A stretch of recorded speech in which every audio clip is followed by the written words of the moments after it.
Hey guys, welcome back to my channel. Ponman എന്ന് പറഞ്ഞ cinema ഇട്ടിരിക്കുകയാണ്. പൊന്മാനല്ല, പൊന്മാൻ. അത് നിങ്ങൾക്ക് സിനിമ കാണും. നിങ്ങൾ സിനിമ കാണാൻ പോകുന്ന ഒരാളാണെങ്കിൽ നിങ്ങൾക്ക് സിനിമ കാണുമ്പോൾ അതിൻ്റെ അർത്ഥം മനസ്സിലാവും. ഞാൻ പറയുന്നില്ല. അപ്പോൾ അഭിനയിച്ചിരിക്കുന്നതാണ് നമ്മുടെ ബേസിൽ ജോസഫ്, സജിൻ ഗോപു, ലിജോമോൾ ജോസ്, ദീപക് പറമ്പോൾ, ആനന്ദ് മന്മഥൻ. മച്ചാനെ കുറേ സിനിമയൊക്കെ കണ്ടിട്ടുണ്ടാവും. ഈ സിനിമ കാണുമ്പോൾ നിങ്ങൾക്ക് മനസ്സിലാവും. പിന്നീട് ജയ എസ് കുറുപ്പ്. മെയിനായിട്ട് ഇവരാണ് മെയിൻ ലീഡായിട്ടുള്ളത്. Directed by Jyothish Shankar, produced by Vinayaka Ajith, music by Justin Varghese. കൊള്ളാം. GR ഇന്ദുഗോപനാണ് സ്ക്രീൻ പ്ലേ. ഓക്കെ, കൊള്ളാം. വേറെ ഒരു മച്ചാനും കൂടെ എഴുതിയിട്ടുണ്ട്, ജസ്റ്റിൻ മാത്യു. പിന്നെ cinematography by Sanu John Varghese. Decent cinematography. ആ പടത്തിന് വേണ്ടതെന്നാണോ അത് കറക്റ്റായിട്ട് തന്നെ മച്ചാൻ ചെയ്ത് വെച്ചിട്ടുണ്ട്. നിതിൻ രാജ് ആരോൾ എന്ന് പറഞ്ഞ പുള്ളിയാണ് ഈ പടം എഡിറ്റ് ചെയ്തിരിക്കുന്നത്. ക്രിസ്പ് ആൻഡ് ക്ലിയർ കട്ട് പടം. 2 മണിക്കൂറേ ഉള്ളൂ. ആവശ്യമുള്ളതൊക്കെ ഉണ്ട്, അനാവശ്യമായിട്ടൊന്നുമില്ല. ആ ഒരു രീതിയിലാണ് എടുത്തു വച്ചിരിക്കുന്നത്. അപ്പോൾ അതാണ്. ആൻഡ് ഇത് നമ്മുടെ ഹിറ്റ് മെഷീൻ്റെ അടുത്ത പടമാണ്. ബേസിൽ ജോസഫ്, ദ ഹിറ്റ് മെഷീൻ. ഇപ്പോഴത്തെ കാര്യം പറയാമല്ലോ, പുള്ളി തൊടുന്നതല്ല പൊന്നാണ്. കറക്റ്റ് പേരാണ് പൊന്മാൻ. പൊന്മാൻ. പുള്ളി തൊടുന്നതല്ല പൊന്നാണ്. പുള്ളി ചെന്നെത്തുന്ന സ്ഥലം സ്വർഗലോകം എന്നൊക്കെ പറഞ്ഞ പോലെയാണ്. അപ്പോൾ ഈ സിനിമേൻ്റെ പ്ലോട്ട്, നിങ്ങൾ ട്രെയിലർ കാണുന്ന ഒരാളാണെങ്കിൽ ഈ പടത്തിൻ്റെ ട്രെയിലർ കണ്ടാൽ നിങ്ങൾക്ക് കാര്യം മനസ്സിലാവും. കൊല്ലം കല്യാണത്തിന് മറ്റേ പണ്ടമുണ്ടാക്കുക, സ്വർണ്ണപ്പണ്ടം ഉണ്ടാക്കുക, സ്ത്രീധനം മെയിൻ സംഭവം അതാണ്. ഒരു കല്യാണം തെക്കങ്ങോട്ടൊക്കെ മെയിനായിട്ടുള്ളൊരു സംഭവം തന്നെയാണ് ഇത്. അത് എത്ര ഇപ്പോൾ മാറി എന്ന് പറഞ്ഞാലും ചിലയിടത്തൊക്കെ ഇപ്പോഴും ഉണ്ട്. സ്ത്രീധനം കണ്ട് ഇത്ര പവൻ നന്നാ കെട്ടാം, അല്ലെങ്കിൽ ഈ പടത്തിലും കാണിക്കുന്നുണ്ട് അത്. കാരണം എന്താണെന്ന് വെച്ചാൽ 25 പവൻ തരാണെങ്കിൽ ഇവിടെ കെട്ടാം, അതില്ലെങ്കിൽ പറയണേ. എന്താണെന്ന് വെച്ച് കഴിഞ്ഞാൽ അപ്പുറത്തുള്ള ഒരു 23 തരാൻ പറഞ്ഞിട്ടുണ്ട്, അവരെങ്കിലും കെട്ടിച്ചു വിടാം. ആ ഒരു രീതിയിൽ ഒരുമാതിരി നമ്മൾ സ്ഥലം കച്ചവടമൊക്കെ ചെയ്യില്ല. നമുക്ക് ഡിമാൻഡുള്ളൊരു സ്ഥലം, ഒരു പ്രോപ്പർട്ടി ഉണ്ടെങ്കിൽ അത് നമ്മളൊരു വില പറയും. ഒരു 50 ലക്ഷം എന്ന് പറഞ്ഞാൽ അപ്പുറത്തുള്ള ഒരാൾ വന്നിട്ട് 55 തരാം എനിക്ക് ഇതാന്ന് പറയും. ആ ഒരു സെറ്റപ്പാണ് ഇതിൽ കല്യാണം, ആ ഒരു സംഭവം കാണിച്ചിരിക്കുന്നത്. പിന്നെ കല്യാണ പിരിവ്. നമ്മൾ കല്യാണത്തിന് പോകുന്നവരെ എങ്ങനെ വെറും കൈയോടെ പോകും, എന്തെങ്കിലും കൊടുക്കാമെന്ന്. ചിലവർ പ്രസന്റേഷൻ ഗിഫ്റ്റ്സ് ഒക്കെ ആയിട്ട് അങ്ങനെ പോകും, ചിലവർ കാശ് കൊടുക്കും. അപ്പൊ കാശ് കൊടുക്കുന്നൊക്കെ ഇവർ കളക്ട് ചെയ്ത് വെച്ചിട്ട് ഓക്കെ, അവര് എല്ലാ എക്സ്പെൻസിനുള്ള ഫണ്ട് അവരുടെ കയ്യിൽ ഉണ്ടാവുമായിരിക്കാം. ബട്ട് സ്റ്റില്ല് ഈ പൈസ വരുന്നത് അവര് ഇതിനൊക്കെ യൂസ് ചെയ്ത് കുറച്ച് ചിലവ് പറഞ്ഞല്ലോ. ഇത് കൂട്ടി വെച്ചിട്ട് അവർക്കൊന്നും ചെയ്യാൻ പോകുന്നില്ല എന്തായാലും. പിന്നീട് അവർ യൂസ് ചെയ്യും അങ്ങനെ. അല്ലെങ്കിൽ അത്യാവശ്യം പന്തല് പണി, പാചകക്കാരി അവർക്ക് കൊടുത്ത് തീർക്കുകയാണ് പതിവ്. ഈ പടത്തിൽ കാണിച്ചത് പിരിവ് കൊണ്ടാണ് ഇവർക്ക് സ്വർണത്തിന്റെ കാശ് അവർക്ക് അടച്ചു തീർക്കേണ്ടത്. ആ ഒരു സംഭവമാണ് ഇതിൽ കാണിച്ചിരിക്കുന്നത്. സ്ത്രീധനം, കല്യാണ പിരിവ്. ഇത് നമ്മളിപ്പോൾ ഒരു കല്യാണത്തിന് പോയിട്ട് നമ്മളൊരു 500 രൂപ കൊടുത്താൽ അടുത്ത നമ്മുടെ വീട്ടിലൊരു കല്യാണം ഉണ്ടെങ്കിൽ അവൻ വന്ന് 600 തരണം.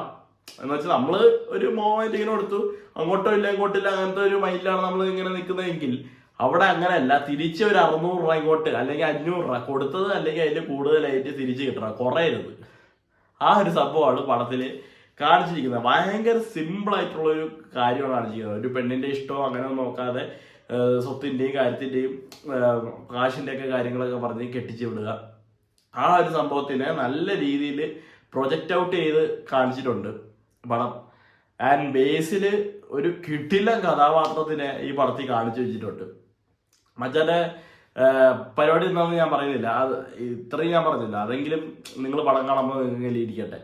ലിജോമോളുടെ കഥാപാത്രമാണെങ്കിൽ ഭയങ്കര അടിപൊളി ആക്ടിങ്ങും. പിന്നെ മറ്റൊരു മച്ചാണ്, ഞാൻ ഇപ്പോൾ പേര് പറഞ്ഞില്ല, മന്മഥനോ എന്തായിരുന്നു, ആനന്ദ് മന്മഥൻ. മച്ചാൻ്റെ കഥാപാത്രവും കിട്ടില്ലെന്നായിരുന്നു. പുള്ളി ഒരു ഒരു പാർട്ടി പ്രവർത്തകനാണ്, എന്നാൽ ഒന്നും ക്ലച്ച് പിടിക്കുന്നില്ല. വീട്ടിലും പുച്ഛം, നാട്ടിലും പുച്ഛം. പുള്ളിയെ കൊണ്ട് ആർക്കൊരു ഉപയോഗമില്ല, അനിയത്തിയും പുച്ഛിക്കുന്നു, ആ രീതിയിലുള്ളത്. പിന്നെ നമ്മുടെ മെയിൻ ഒരു വില്ലൻ ഷെയ്ഡ് എന്ന് പറയാം നമുക്ക്. അതെ, വില്ലൻ ഷെയ്ഡ് തന്നെയാണ് നമ്മുടെ സജിൻ ഗോപു. പുള്ളിയുടെ കഥാപാത്രവും ഭയങ്കര സ്ട്രോങ് ആണ്. എന്ന് വെച്ച് കഴിഞ്ഞാൽ ഇപ്പോൾ ആണും പെണ്ണും എന്ന് വെച്ചാൽ ആ മക്കളും പെൺമക്കളും ഒക്കെ വീട്ടിലെന്ന് വെച്ച് കഴിഞ്ഞാൽ പെൺമക്കളെ കെട്ടിച്ചു വിട്ട് കഴിഞ്ഞ് കുറച്ച് കടബാധ്യത വല്ലതും വരാണെങ്കിൽ ആ മക്കളെ കെട്ടിക്കുമ്പോൾ അത് തിരിച്ച് വാങ്ങിച്ചിട്ട് ഒന്നെങ്കിൽ ആ ഒരു പർട്ടിക്കുലർ എമൗണ്ടോ അല്ലെങ്കിൽ അതിനുപരി എന്തെങ്കിലും തിരിച്ച് വാങ്ങിച്ചിട്ട് കടം വീട്ടുക, അല്ലെങ്കിൽ അടുത്ത പെണ്ണിനെ കെട്ടിച്ചു വിടുക, അങ്ങനത്തെ ഒരു സംഭവമൊക്കെ ഉണ്ട്. മെയിൻലി തെക്ക് വശങ്ങളിലൊക്കെ ഉണ്ടാവുന്നതാണ്. എനിക്ക് അവിടുത്തെ കാര്യം മാത്രമേ അറിയുള്ളൂ, വടക്കോട്ടൊക്കെ എങ്ങനെയാണ് കാര്യങ്ങൾ എന്നൊന്നും അറിയില്ല. മെയിനായിട്ട് എനിക്ക് അറിയാവുന്ന ഒരു കാര്യമാണ് ഞാൻ പറഞ്ഞത്. അങ്ങനത്തെ സംഭവം ഉണ്ടടേ, അത് എത്രത്തോളം ഇല്ലെന്നൊക്കെ പറയാൻ അതുകൊണ്ട്. അപ്പൊ ആ ഒരു സംഭവത്തിനെയൊക്കെ നല്ല രീതിയിൽ കാണിച്ച് പുള്ളിയുടെ കഥാപാത്രമാണെങ്കിലും ഭയങ്കര റഫ് ആൻഡ് ടഫ് ഒക്കെ ആയിട്ടുള്ളൊരു മച്ചാൻ സെറ്റപ്പ് ആയിട്ടുണ്ട്. നല്ല രസമായിട്ട് തന്നെ പടം എടുത്തു വെച്ചിട്ടുണ്ട്. 2 മണിക്കൂർ നമുക്ക് സുഖമായിട്ടിരുന്ന് കാണാൻ പറ്റുന്ന ഒരു സിനിമയാണ്. അപ്പോൾ ബാക്കി നിങ്ങൾ എന്തായാലും പോയി കണ്ടു നോക്കുക. ഇത്രേ പറയാനുള്ളൂ. അത് ക്ലിയർ കട്ട് പടമാണ്. കറക്റ്റ് പടം തീരുമ്പോൾ നമുക്കൊരു മെസ്സേജ് അവർ പ്രൊവൈഡ് തന്നിട്ടുണ്ട്. ചിലവർക്കൊക്കെ ബോറടിക്കാം, സംഭവമൊക്കെ ശരി തന്നെ. പക്ഷെ ഐ എൻജോയ് ഇറ്റ്. ഞാൻ നല്ല രീതിയിൽ തന്നെ പടം എൻജോയ് ചെയ്തു. ബേസിലെ പടമായതുകൊണ്ടാണ് ഇങ്ങനെ ഫസ്റ്റ് ടൈം പശുവിനെ പോയി കണ്ടത്. ഇഷ്ടപ്പെട്ടു. അത്രേ ഉള്ളേ. Bye bye. പിന്നെ വേറെ കാര്യം, അയ്യോ ബൈ പറയുന്നതിന് മുമ്പ് ഷാഫി സാറ് മരിച്ചു. My heartfelt condolences. അത് ഉണ്ട്, അത് പറയാനുണ്ടായിരുന്നു. അത് ഇതിനു മുമ്പ് ഞാൻ വീഡിയോ ചെയ്യാത്തതുകൊണ്ടാണ് അങ്ങനെ എടുത്ത് പറയാൻ പറ്റാതെ ഇരുന്നത്. ഞാൻ അതിനുശേഷം പിന്നെ ഇപ്പോഴാണ് വീഡിയോ ഇടണം. കഴിഞ്ഞ ആഴ്ച ഡൊമിനിക്കിൻ്റെ ഇതിന് ശേഷം ഞാൻ ഇപ്പോഴാണ് വീഡിയോ ഇടുന്നതാണ് എനിക്ക് തോന്നുന്നത്. ഡൊമിനിക്കോ വേറെ അതാണെന്ന് തോന്നുന്നു. അപ്പോൾ എമ്പുരാൻ്റെ ടീസർ കണ്ടിട്ടുണ്ടായിരുന്നു. നൈസ്, പൊളി. I am waiting. എനിക്ക് അത്രേ പറയാനുള്ളൂ. അതെനിക്ക് റിയാക്ട് ചെയ്യണം എന്നുണ്ടായിരുന്നു, പക്ഷെ ഞാൻ സ്ഥലത്തുണ്ടായിരുന്നില്ല. വേറെ കുറച്ച് തിരക്ക് കാര്യങ്ങളൊക്കെ ആയിട്ട് അങ്ങനെ പോയി. ട്രെയിലർ വരികയാണെങ്കിൽ എന്തായാലും റിയാക്ട് ചെയ്തിരിക്കും. അത്രേ.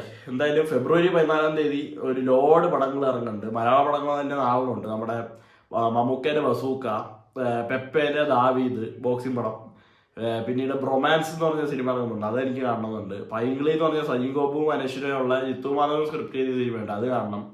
അങ്ങനെ കുറേ പടമുണ്ട്. പിന്നെ ഫെബ്രുവരി 7-ാം തീയതി ഇൻട്രസ്റ്റെല്ലാർ റിലീസിന് ബുക്ക് ചെയ്തിരിക്കുകയാണ് ഐമാക്സിൽ. അപ്പോൾ ഒരു ലോഡ് സിനിമകളുണ്ട്. എല്ലാം കണ്ടു തീർത്തിട്ട് അതിൻ്റെതായ അഭിപ്രായങ്ങൾ ചാനലിൽ വരുന്നതായിരിക്കും. യാ, സീ യു സൂൺ.